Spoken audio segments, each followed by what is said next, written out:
solo el que escribe? ¿Lo está también el que lee? ¿El que escribe piensa en el lector? ¿El lector piensa en el que escribe? Cada lectura es un libro nuevo, un subrayado distinto. 5 escritores y 5 lectores compartirán sus soledades. El fantasma del escritor es su lector. Federico Janmer es un prolífico y profundo escritor. Escribe con gran felicidad. Comenzó audazmente. Su novela Miguel es nada menos que una autobiografía ficticia de Cervantes. Y 20 años después publicó su ensayo gozoso, Una lectura del Quijote, tan leído en los colegios como entre los fanáticos del Caballero Andante. Tiene muchísimos libros publicados, todos buenos y variados. La novela elegida de hoy es Tacos Altos, y la eligió su lectora, Mariana Sandes. Mariana Sandes es escritora, editora y gestora cultural. Coordinó diversos programas literarios en el Museo Nacional de Bellas Artes, publicó el ensayo El cine de Manuel y el libro de cuentos Algunas familias normales. Afectada por la lectura de Janmer, comparte sus efectos. Me cuesta el pasado y me cuesta el futuro también. Soy china, me defiendo siempre. Pero la profesora de castellano se enoja igual conmigo y entonces le pone una calificación a mi prueba que no es buena. ¿Soy china? No sé. Ahora no importa. De cualquier manera, sospecho que hay un momento de la vida en el que cada hombre o cada mujer descubren quiénes son. Lo saben, de repente, frente a una instancia crucial o frente a un hecho insignificante. Da lo mismo. Mi padre lo sabe. Por supuesto que lo sabe. Estoy convencida de que lo sabe. ¿Pero cuándo? ¿En qué instante? Eso en verdad no lo sé. Puede ser durante aquel larguísimo último día de calor en Gleu, o puede ocurrir muchísimos años antes. Yo, en cambio, todavía no sé quién soy. Bueno, es un placer poder consultarte cosas que se me ocurrieron mientras leía, porque no siempre, bueno, muchas veces nos pasa que leemos y nos quedamos con sensaciones y con preguntas, pero no está la posibilidad de corroborar o de preguntar al autor, así que bueno, me encanta poder hacerlo ahora. Primero voy a contar un poquito de qué se trata. Se trata de una chica que de los 5 a los 15 años vive una chica china, que de los 5 a los 15 años vive en la Argentina, en Gleu. Y su papá tiene un supermercado, como todos los supermercados chinos que conocemos. Y bueno, ocurre un episodio que va a transformar por completo su vida y ella debe volver a la China. La novela está dividida en 2 partes. La primera comienza en China y la segunda en la Argentina. Aún así, una de las cosas más interesantes que construiste y que realmente es notable es el contrapunto que hay justamente entre las dos ciudades y entre los distintos tiempos, el presente, el pasado y a veces también cuando ella imagina el futuro. Y la verdad es que a partir de ahí lo interesante es que hay un contrapunto en todo, porque no solo es el contrapunto de la China y la Argentina, en donde además ella en China se llama Sunuam y para los argentinos se llama Sonia, es decir, a partir de ahí empiezan un montón de dualidades, de puntos de vista que se van como entretejiendo. Y me pareció que en ese sentido está todo concentrado en las 3 primeras oraciones, que son muy cortitas de lo que acabo de leer, que dice: me cuesta el pasado y me cuesta el futuro también. Soy china, me defiendo siempre. Ahí me parece que se concentra todo el tema de la novela, porque está el tema de los tiempos y está el tema de que es china, de que tiene otra identidad, es decir, que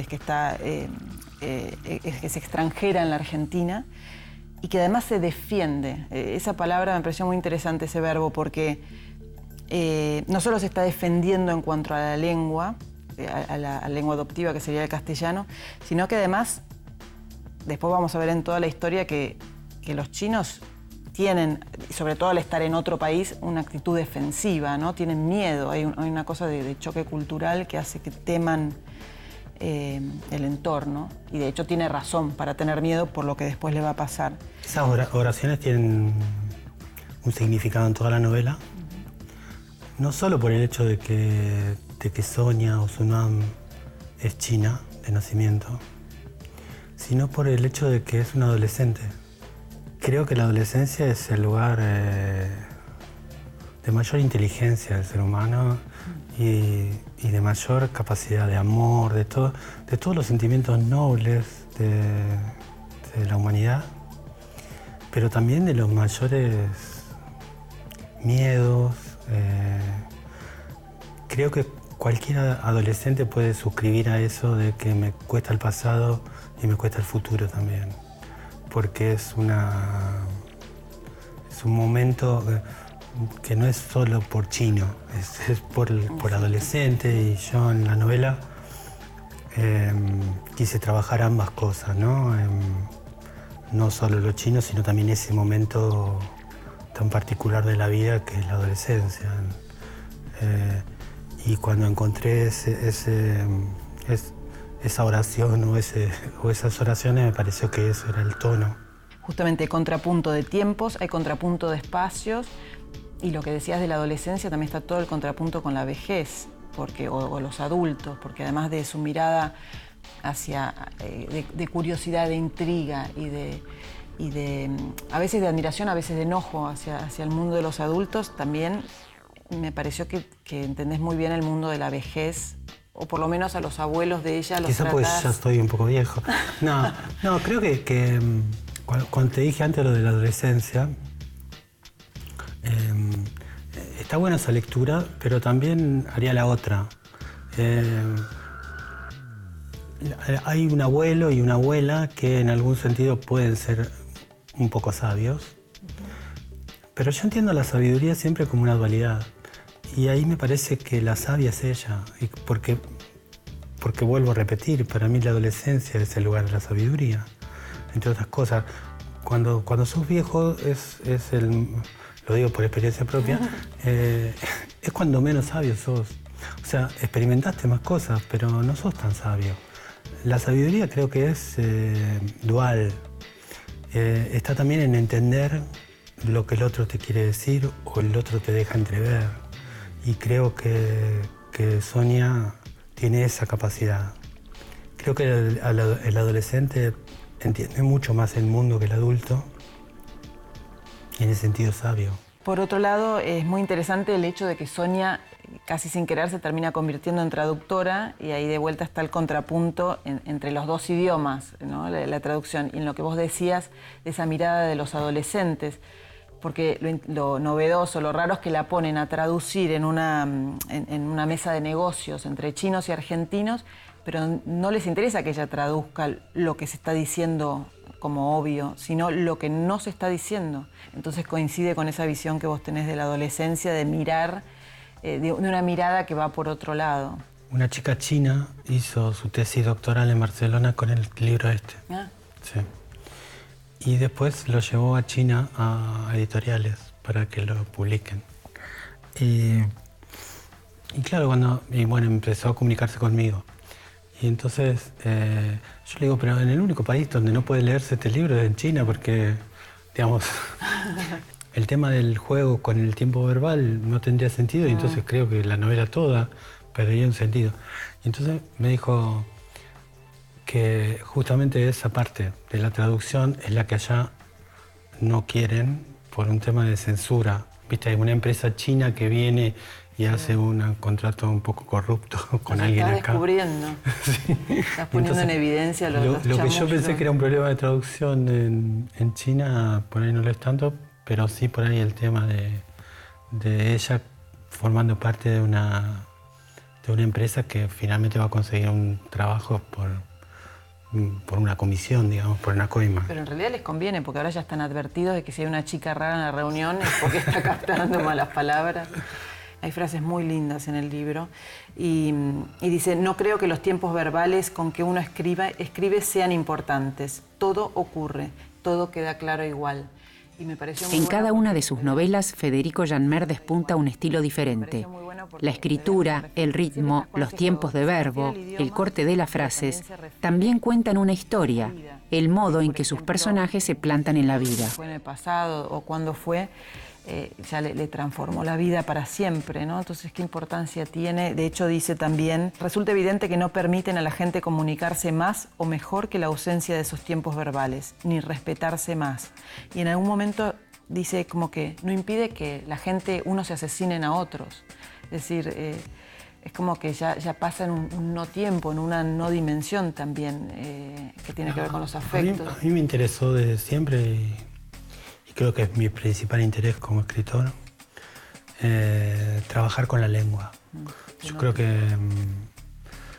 que la literatura pasa por la lengua, está hecha de lengua y entonces siempre intento en cada libro construir algún tipo de juego con la lengua, porque me parece que es el lugar y porque me parece que en ese juego se juega mucho de la lectura. Si yo te propongo un libro todo en presente, no es solamente por un juego tonto que me divirtió hacer, aunque también sea un juego tonto que me divirtió hacer, sino porque creo que la lectura tiene que funcionar como un espectáculo, como ir a mirar un cuadro, y que si yo empiezo a ver que esa lengua que estoy leyendo se parece en algo a la mía, la escucho parecida, pero tiene algo raro y me cuesta entender qué es, y bueno, todo eso funciona en la conciencia o en la inconsciencia de la lectura. Y creo que eso arma significación y arma una significación que yo como autor no sé. Digamos, me gusta ese juego en el cual el lector tenga que ser finalmente aquel que signifique, ¿no? Que diga qué sentido tiene lo que estoy leyendo.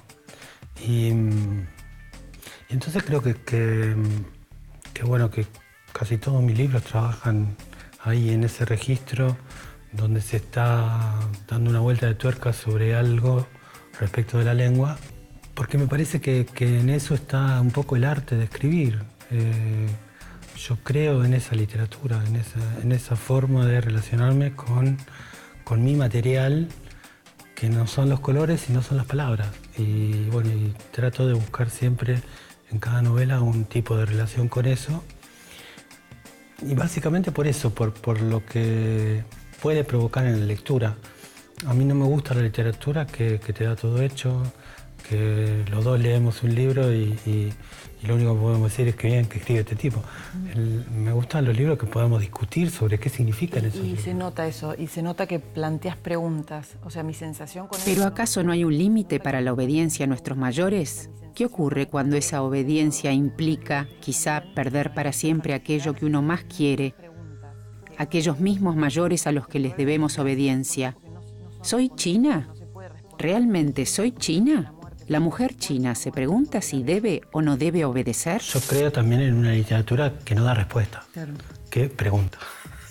O sea, que te interroga y que, bueno, arreglate con tus interrogaciones, ¿no? Pues, y que todas las respuestas a las interrogaciones que te puedas provocar un libro son tuyas, no son de aquel que escribió ese libro. Sí, yo tengo una visión de lo literario mucho más cerca del arte que de lo intelectual, digamos. Y bueno, entonces trato de trabajar en ese sentido. Cuando veo en un libro mío que va tomando una cierta significación, trabajo en contra. O sea, no me gusta, porque no me gusta leer los libros que tienen una significación muy unívoca. Me gustan los libros que me problematizan algo, que me plantean algún tipo de duda. Yo preferiría una charla sobre un libro en el cual no estuviéramos de acuerdo con el otro y que cada uno haya pensado cosas distintas sobre ese libro. Este libro en particular te cambia el modo en que entras a un supermercado chino, te hace mirar de otra manera. A mí me persigue y hasta es como si me hubiera encariñado más con la idea de lo chino en el barrio, ¿no? Bueno, a mí me pasó de encariñarme a primera vista con los chinos cuando empezaron a llegar en la década del 90. Al principio no eran supermercadistas, vinieron muchos coreanos y después empezaron a venir chinos. Pero en un momento una pareja de chinos puso un kiosco a media cuadra de donde yo vivía. Yo estaba recién separado y yo vivía con mi hijo y a media cuadra pusieron un kiosco. Íbamos siempre, después que yo lo sacaba del jardín a Juan, íbamos al kiosco ese a comprar algo para Juan. Y entonces un día Juan se enfermó y yo le fui a comprar algo igual. Y entonces la china estaba desesperada porque no estaba Juan y no sabía cómo decirme. y entonces, me encantó eso y me encantó la sonrisa de los chinos, que me parece una cosa maravillosa, porque es una sonrisa como callada, pero muy gestual. Y creo que me enamoré de esas dos cosas, de que ellos se hayan dado cuenta de que yo tenía un hijo que ese día no había ido conmigo por alguna razón rara y por esa sonrisa. Y entonces, cuando gané el premio Clarín, los dos con Juan decidimos ir a China, lo primero, o sea, fue inmediato para conocer ese lugar. Y ahí pude comprobar, pudimos los dos, que son gente muy linda. Hay una cuestión ahí con el imaginario, lo que uno imagina de lo chino. Pero, por ejemplo, cuando pensé en los abuelos, no pensé en un abuelo chino específico. Creo que los abuelos se parecen mucho a los míos, que no eran nada chinos. No, pero eran descendientes de suizos y franceses.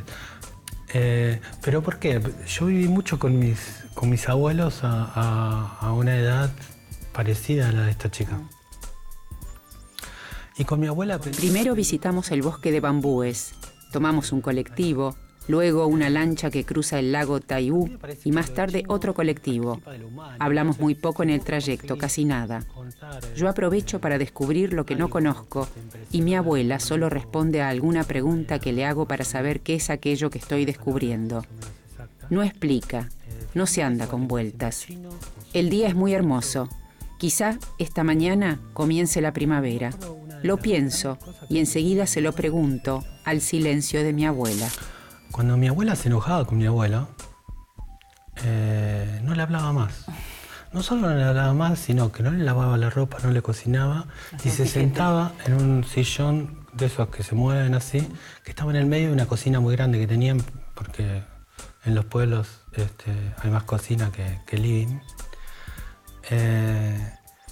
Y entonces yo veía a mi abuelo el primer día putear todo el día, al segundo día empezar a cocinar, todo.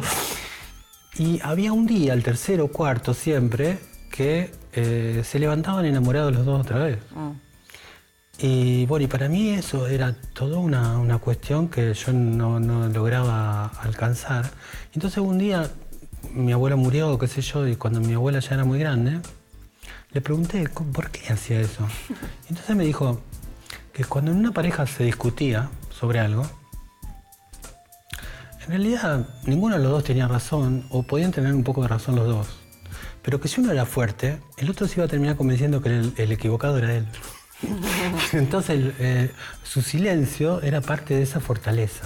Eso está en la novela. Claro. Sí. Entonces, no sé si esos abuelos son tan chinos. En este momento en que está muy vigente la forma de narrar o de armar historias que tienen que ver con la autobiografía, con lo personal, en donde siempre el autor parece que está en un primer plano, no siempre, pero en muchos casos, a vos me parece que te gusta elegir voces más extrañas o más separadas de vos, digamos, que en donde uno no identifica que esa historia o esos personajes puedan directamente tener que ver con vos, o si lo tienen no se nota.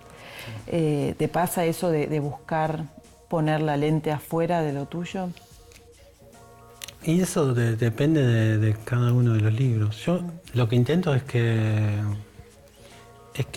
yo sentirme como que estoy escribiendo algo nuevo con cada libro que escribo. Supongo que es mentira, pero yo tengo que sentirlo. Yo tuve mis libros autobiográficos hace un tiempo, tuve un par. Y ahora mi idea para el próximo libro es un poco autobiográfica, porque quiero hablar de la vejez y no me queda otra que hablar de lo personal. Creo, tampoco lo sé porque recién estoy trabajando la idea. Pero sí, lo que intento es que cada libro, no sentirme que me estoy repitiendo. O sea, a mí me ha pasado con autores que han significado muchísimo para mí y que en un determinado momento no los pude leer más, porque me parecía que estaba leyendo lo mismo que había leído antes. Hay una cosa muy curiosa. La chica, Sunuam, que en Argentina se llama Sonia, cuando se pone los tacos, porque ella empieza a usar tacos cuando empieza a trabajar como traductora para la empresa de los chinos, es el primer momento en que desobedece. Es que hay una simbología en el crecimiento, ¿no? Crece en estatura, es como si creciera en seguridad, en algo interior. Y pensaba también en el tema de los enanos, que es en la otra novela, que también tiene que ver con lo escaso, con el ser menos que o más bajo que, digamos, también hay un tema como de altura, desde donde uno mira. A esa mirada me refería, como que quizás te apartás de vos para ponerte en esas otras miradas muy diferentes. Sí, claro, no. Si puedo, yo con lo que más disfruto escribiendo es cuando estoy más alejado de mí, de lo imaginable, digamos. Para mí los 2 libros que me costó más escribir fue Papá y la Patria, que eran sobre mí, porque yo estuve prácticamente 3 años escribiendo y pensándome a mí mismo, que uno ya de por sí viene mezclado con uno mismo todo el día, y era demasiado. Entonces, qué sé yo, si yo puedo hacer en un libro una vieja de 94 o una china de 15, para mí es maravilloso, o un enano. Lo que estoy tratando de decirte con todo lo que te estoy diciendo es, yo disfruto mucho escribiendo. Sí, se nota. Me divierto mucho escribiendo, es lo que me hace más feliz en mi vida, me la paso mejor y no lo vivo como un sufrimiento ni como ninguna cuestión. No. Pero pensás mucho las palabras, como yo te decía. No.